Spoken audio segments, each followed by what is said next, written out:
This is the Durston Wapta 30 pack, and it claims to be the ideal pack for an ultralight hiker, combining innovative features and cutting-edge materials. All of that while only weighing 365 grams. That's pretty crazy. But how has it handled my rigorous testing over the course of over 500 miles? Is it the most capable ultralight pack I've ever used? How much weight can it carry? Does it have all the features I want in an ultralight pack? Who is it really for? And is it the first truly waterproof pack I've ever tested? Today, I'm gonna share with you the good and the bad with the Wapta 30 to see whether it stacks up to the competition. Let's start off by talking about what's good about the Wapta 30. First of all, like I already mentioned, the weight.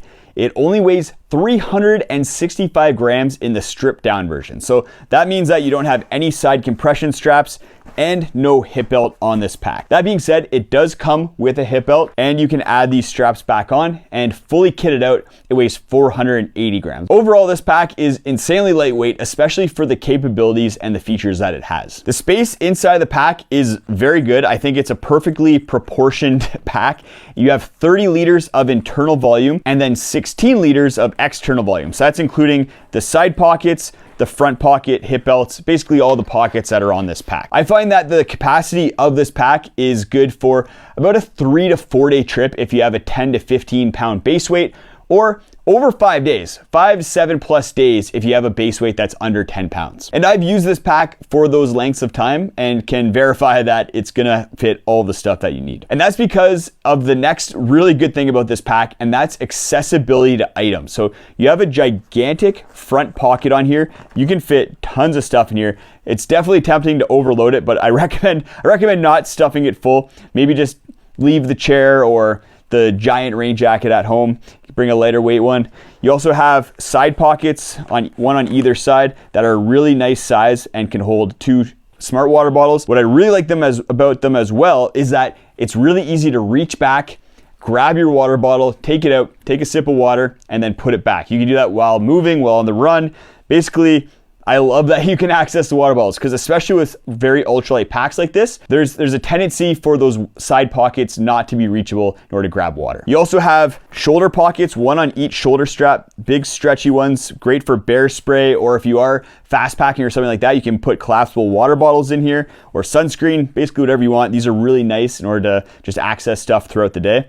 I like put my sunscreen and sunglasses in one, bear spray in the other one, works out really well. You also get a lot of extra room for pocket space with the hip belt if you're using that. Personally, I find that with the shoulder pockets, the side pockets, and then the bottom pocket, I don't need the hip belt. I find that I have enough room for all the items I need throughout the day, especially with this bottom pocket for all my snacks. It's really nice for that. You can just grab snacks out of that pocket and then stick the garbage back in. I think with the most recent update of the Wapta 30 as well, there's a little kind of garbage slot on the one side. Mine just has the one big opening, but it'll be nice to have that garbage slot on there. As you can see, this pack is very modular, and I love the flexibility that comes with this pack.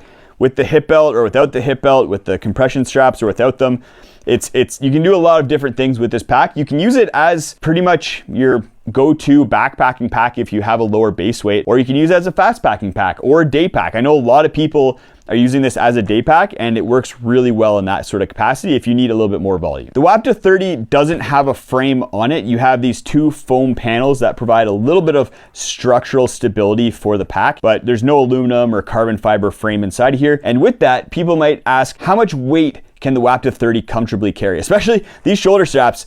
They don't look very beefy. They're not super wide. They're not super thick. But what I found is that I can carry up to 40 pounds in this pack with the hip belt very comfortably. Even without the hip belt, I find that it carries weight a lot more comfortably than I would have expected. I've had 40 pounds in here without the hip belt. I wasn't loving it, but I was able to hike successfully and get to camp and finish a trip with 40 pounds inside the pack and no hip belt. I think the sweet spot for this pack without a hip belt is the 20 to 25 pound range, and then around 30 pounds if you are using the hip belt. The final good thing about this pack, and the reason why it costs so much, we'll get into in a second, is the materials that it's made out of. It uses an Alula graphite material, which is similar, if you're familiar with Ultra, it's kind of similar to that, kind of similar to Dyneema. It's just a modern day, super fancy fabric that is laminated and as a result, fully waterproof. It also allows for some cool things like these loops that are on the shoulder straps the little kind of doodads on the side here. It seems like a really well put together pack, and then all the seams are taped.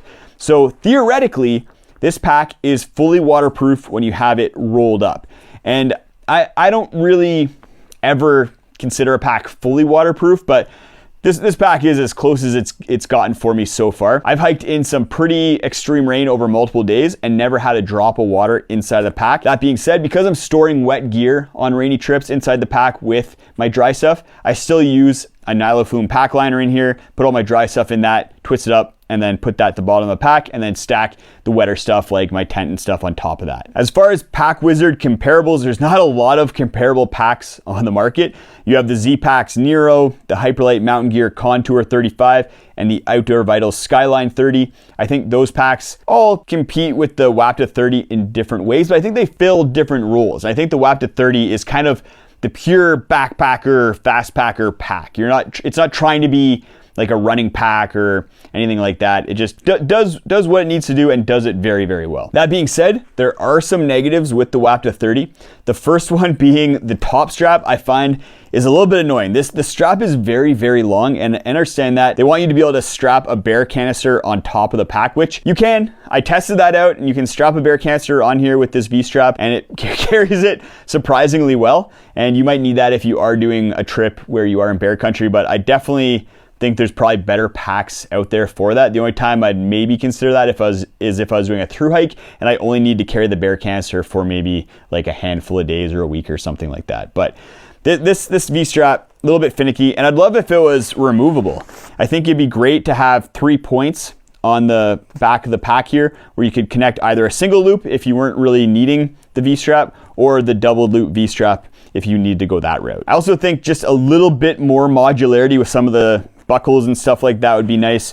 You can see that I took the side straps off, but there's a little buckle right there that's just kind of flapping in the wind. I don't think that's necessary. One of the first things I noticed, and something that I think some people might complain about, is the fact that there's no vest style shoulder straps on this pack, which would distribute weight a little bit better over your chest when you're using it without a hip belt. But surprisingly, I haven't really missed it, and it's something that I've kind of come around on. I think this pack is fine without the vest style shoulder straps, and these straps work surprisingly well. The one thing that I do wish is that instead of just one big long pocket on the shoulder straps, there was another little pocket maybe underneath it, or just a little bit more separation of these pockets so you can just store things in a little bit more of a separated way. Speaking of that, I also wish that anyone who makes packs out there would add the feature that the Zerk 40 has for Mountainsmith, where there's a stretchy little pocket on the outside of the side pockets. I find that amazing for just little things I might need throughout the day, sometimes snacks or a hat or mitts. Before we get into the final negative, I think